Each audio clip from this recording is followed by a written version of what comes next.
Matongoretio ni munene wa borithi Joseph Boynet na director wa ruhonge rwa uthuthuria George Kinoti. Mbutu ya borithi ni ihunguririe kiganda kia Africa Spirit mwena wa Thika na kuhithuria mihuuri ya ngungo hamwe na njohi itakinyaniirie ikiro irerikana igithondekirwo guku. This roll appears like stickers to bottle water. But if you remove this rim a little bit, what comes out?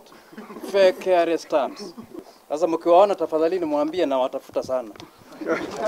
Maabithaa aya maugite mamilioni ma mbeca ikoretwo ikiurira kumana na kwaga kurihwo kwa igoti kwa indo iria ithondekagirwo guku, na riu kiganda giki kigiturungurwo ugitiri munene wa mathaa 24 riri borithi marahitana na ene aria marerikana kuigirira maguru ciande kuma kiumia githiru. We have already taken the servers. From the servers, our interest was to retrieve as beyond period the much we can. We're not even interested from the time when we seized this place.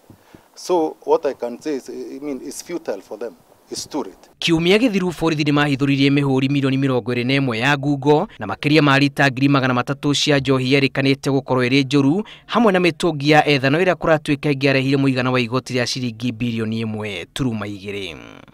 This is a case of massive tax evasion and manufacture of outrightly fake and counterfeit products that imperil the health of those of us who consume alcoholic beverages. Boynet mauma hamwe na maabithaa ruhonge rwa kuriha magoti KRA maugite thirikari ni gukinyukiria makinya ma kiwatho mutongoria o wothe gukorwa kuruhanite na biashara eno. So we conducted a very massive operation in this place jointly, and what we have discovered is that we have found about 21 million counterfeit stamps in this place. Gukinyagira riu borithi ni maikitie ngono na gukinya igoti-ini manager umwe wa kiganda giki uria ukoretwo thiini wa thikũ 7 gutithiriria borithi na uthuthuria. Ngiribotera Inooro TV, ritwa riakwa ni Julius Kareithi wa Munene.